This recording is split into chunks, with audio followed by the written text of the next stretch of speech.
안녕하세요. 미래 기독교 교육 31강입니다. 오늘은 다윗의 명함에 대해서 좀 이야기를 하려고 합니다. 사람들은 약한 자기를 방어하기 위해서요, 여러 가지 방어 기제를 사용하거든요. 그 기제 중에 하나가요, 동일시라는 것입니다. 자기보다 강하거나 우월하다고 생각되는 사람의 가치나 특성을 자기와 동일시하는 것이죠. 누군가 세상에서 잘 나가는 사람이나 존경받는 사람의 명함을 갖고 있으면 자신도 꽤 잘 나가는 사람처럼 느끼는 것이죠. 스타의 사인을 받으려고 죽기 살기로 덤비는 청소년의 심리도 일종의 동일시라고 볼 수 있습니다. 그런데 여기 정말 대단한 명함을 갖고 있는 사람이 있죠. 바로 다윗입니다. 골리앗을 주눅들게 하고 오금저리게 할 수 있을 뿐 아니라 그의 교만을 대적하기에는 그 명함밖에 없음을 다윗은 믿었습니다. 그의 상대인 골리앗은요, 키가 6큐핏 한 뼘인 거대한 블레셋 사람으로요, 머리에는 노트를 쓰고 몸에는 놋 5천 세겔의 비닐 갑옷을 입었죠. 다리에는 녹갑만 치고 어깨에는 놋단창을 메었는데요. 그 창자로는 배틀재 같았다고 그랬어요. 창날은 철 600세겔로 무장하고 있었다고 했습니다. 골리앗은 이스라엘 군대를 그의 신들의 이름으로 저주하면서 이스라엘 사람들을 두려움에 떨게 했습니다. 왕이요 용사였던 사울뿐만 아니라요, 누구도 그를 대적할 사람이 없었어요. 그때 골리앗에게 대적하겠다고 나선 사람이 소년 다윗이었습니다. 골리앗이 이스라엘 진영에서 나온 젊고 붉고 아름다운 다윗을 업신여겨서 포악을 떨죠. 다윗이 블레셋 사람을 향해 하나님의 명함을 내밉니다. 너는 칼과 창과 단창으로 나아오거냐? 나는 만군의 여호와의 이름, 곧 내가 모욕한 이스라엘 군대의 하나님의 이름으로 내게 나아가노라. 사무엘상상 17장 45절 맞습니다. 다윗은 자신의 심령에 박힌 하나님의 이름으로 골리앗과 맞서 나갔습니다. 다윗이 붙든 하나님의 이름은 다윗의 정체성의 근원이었어요.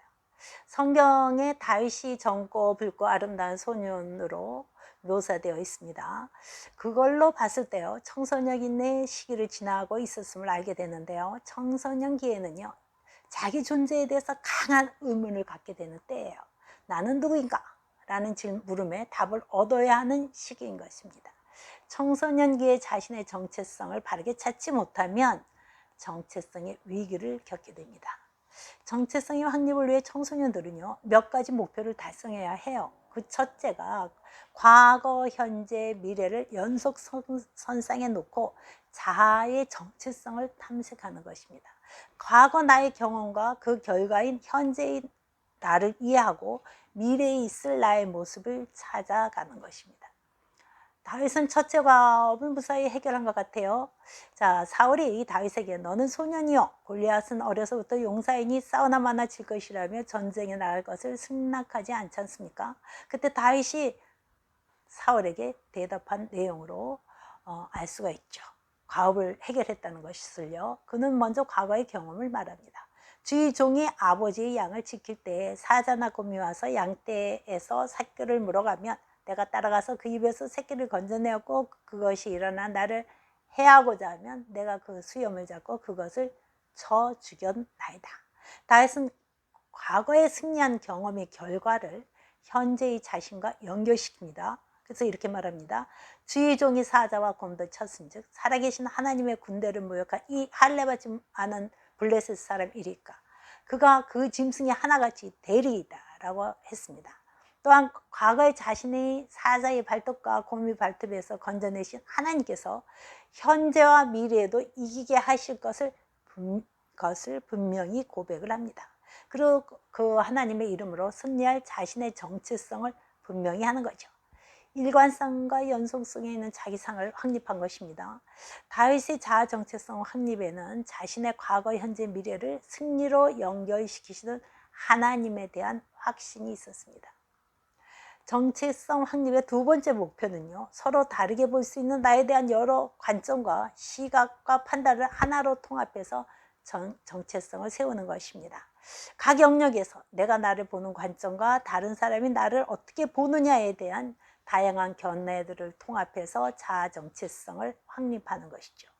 다윗 곁에는요, 그를 평가하는 많은 사람들이 있었어요. 사울, 엘리야, 부모, 골리앗, 그런 많은 사람들이 있었죠. 그러나 다윗은요, 그 모든 사람들 시선을요, 하나님께서 자신을 보는 관점으로 통합시켜 버렸어요. 그것은 다윗이 8형제 중에 다윗에게 기름을 부으신 하나님에 대한 믿음에 의한 것이었습니다. 정체성 형성의 마지막 목표는요, 자신의 독특성과 특수성의 확립입니다. 이때 청소년들은요, 아주 묘한 감정을 갖는데요, 독립과 동조라는 두 필요성을 통합해 가면서요, 자신의 독특성을 탐색함으로써 정체성을 확립하게 됩니다. 성인으로 독립하기를 꿈꿔요. 독립하겠다. 그럼에도 불구하고 자신의 독특성이나 특수성을 인정받고 싶어 해요. 그리고 지지받고 싶어 하죠. 그래야만 정체성을 또 바르게 확립할 수 있는 것입니다. 독립을 강하게 주장하면서도 동조해주기를 원하는 모순된 시기가 청소년 시기입니다. 다윗은 하나님께서 자신을 택하셨다는 것에 대해 자신의 독특성과 특수성을 믿었습니다. 다윗에게 있어 하나님의 이름은 자신을 찾아가는 길이었고 진리였으며 생명의 근본이었습니다. 하나님은 자신의 이름을 스스로 있는 자라고 말씀하셨죠. 지존자이시며 영원하신 분, 누구의 증거도 받으실 필요가 없는 창조주셨습니다. 그분의 이름 앞에 모든 인간은 피조물이라는 것을 인정할 수밖에 없죠. 우리는 그 누구도 나는 스스로 있는 자라고 말할 수 없기 때문입니다. 다윗은 자신이 철저히 하나님의 피조물이며 하나님께 예속되어 있는 자라는 정체성을 갖고 있었습니다. 정체성 성취에 성공한 다윗은요, 자아 존중감이 높아요. 정체성 성취를 한 사람들은 그렇게 자아 존중감이 높거든요. 그리고 스트레스에 대한 저항력도 높았습니다. 그래서 골리앗은 그의 스트레스 요인이 될 수가 없었어요.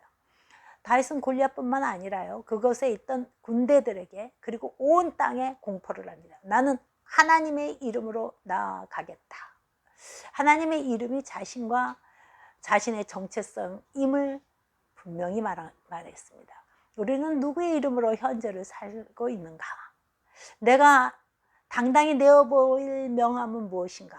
우리에게 존재의 이유와 힘과 능력이 되어줄 명함은 무엇인가?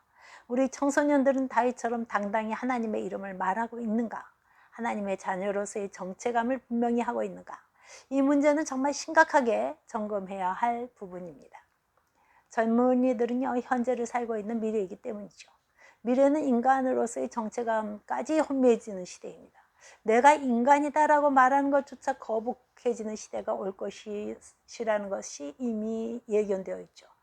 유엔 미래보고서에서는요, 컴퓨터나 기대가 사람의 몸으로 이식되는 것은 더 이상 미래의 일이 아니라고 했습니다. 심장 박동을 조절해주는 페이스메이커, 시적을 보정해주는 기계, 의적, 의수 등의 기계들이 이미 인체에 심겨져 가고 있습니다. 미래 유망 직종 중에 하나가요, 신체 부위 제작자예요. 가까운 미래의 실물 화폐와 신용카드를 대신할 칩을 인체에 삽입할 것이라고 예측이 되어 있습니다. 사람들이 자신의 뇌를 컴퓨터에 업로드하게 되고 인간의 뇌에서 신피지를 확장해서 클라우드 컴퓨팅과 연결함으로써 방대한 사고 능력을 얻게 될 것이라고 합니다. 또요, 대뇌 피지를 직접 조작함으로써 인간의 기억을 생성할 수 있다고까지 주장합니다. 컴퓨터는 인간보다 더 똑똑하고 인간은 기계 시스템과 인간의 기계 시스템과 통합됩니다. 기술이 너무나 빠른 속도로 성장해서 더 이상 인간의 지능만으로는 이해할 수 없는 속도가 되기 때문에 기계의 도움을 받아야 한다는 것이죠. 특히 양자 컴퓨팅, 나노기술, 뇌과학, 생명과학 등에서 기록적인 변화가 일어날 것이고 컴퓨터는 수십억 이상의 인간 두뇌를 능가하는 통합 인공지능으로 융합된다고 합니다. 이 기계는요, 자체적으로 사고할 수 있고요, 사용자와 의사소통을 하면서 새로운 아이디어를 제안하고 인터넷 속에 쌓이는 데이터의 홍수 속에서 인공지능이 사람 대신 사고하고 커뮤니케이션하는 기계인간이 출현한다는 것입니다. 이런 기계인간의 모습을 연상케 하는 것이 노수로 온몸을 무장하고 무기를 든 골리앗입니다. 당시 무기 제조업을 독점했던 블레셋의 무기는요, 새를 녹이는 용광로에서 구워져 나온 최고의 첨단 무기였습니다. 그에 맞서는 다윗은 허름한 목동의 옷을 입고 물매와 돌을 들고 인간 본연의 모습으로 서 있습니다. 도무지 조화롭지 못한 구성이 아닙니까? 누가 보아도 골리앗은 두려운 존재이며 다윗을 이길 수 없는 존재로 보이죠. 그러나 다윗은 이겼습니다. 다윗을 이기게 했던 것은 하나님의 이름이었죠. 다윗과 골리앗은 근본적으로 달랐습니다. 다윗은 창조주 하나님을 알고 있었습니다. 자신의 힘이 근원이 하나님의 이름에 있음을 알았던 거죠. 반면 골리앗은요, 인간을 저주하는 우상의 존재를 믿었습니다. 블레셋의 신은요, 인간의 부여와 다산을 지배한다는 속임수로 제의적 매춘을 하게 하고 자식을 바치는 일까지 행하게 하는 인간이 만든 물질의 신이었습니다. 다윗은 우상이 결코 하나님을 이길 수 없다는 것을 알고 있었죠. 고대 근동시대에는요, 나라 간의 전쟁이 각자가 섬기는 신들의 전쟁이라고 여겼습니다. 그래서 전쟁이 승리는 곧 신의 승리였죠. 그 골리앗이 이스라엘 군대를 모욕한 것은 곧 여호와 하나님을 모욕한 것이기 때문에 다윗은 참을 수가 없었던 거예요. 다윗은 인간이 만든 모든 우상이나 무기가 창조자 하나님을 이길 수 없다는 확신을 갖고 있었죠. 다윗의 가장 강력한 무기는 하나님의 이름에 대한 신앙과 순종이었습니다. 그는 하나님께서 골리앗을 자신의 손에 넘겨주실 것임을 믿었습니다. 자신이 하나님의 자녀이며 창조주 하나님께 예속된 피조물이라는 사실은 다윗의 정체성의 근간을 이루는 것이었죠. 청소년기의 다윗이 골리앗을 만났을 때 자아 정체성이 흔들리지 않고 위기를 극복할 수 있었던 것은 그가 붙잡고 있었던 하나님의 명함 때문이었습니다. 이제는 우리가 자녀들에게 너희 주인은 누구인가를 물어야 할 때입니다. 너는 누구에게 속해 있는가? 너는 무엇을 위해 살아야 하는가? 내게 순종을 요구할 권세를 가진 분은 누구이신가를 물어야 할 때이죠. 만약 우리 자녀가요, 나는 나 자신에게 속했다, 아무도 내게 신앙이나 순종을 강요할 수 없다 라고 대답한다면요, 그 아이는 무장한 미래 앞에 알몸으로 맞설 수밖에 없을 것입니다. 우리 자녀들이 다윗과 같이 하나님의 자녀라는 정체성을 확립할 수 있도록 기도와 동조와 교육이 시급한 시대입니다. 우리 청소년들을 위해 기도하는 한 주간이 되셨으면 좋겠습니다. 감사합니다.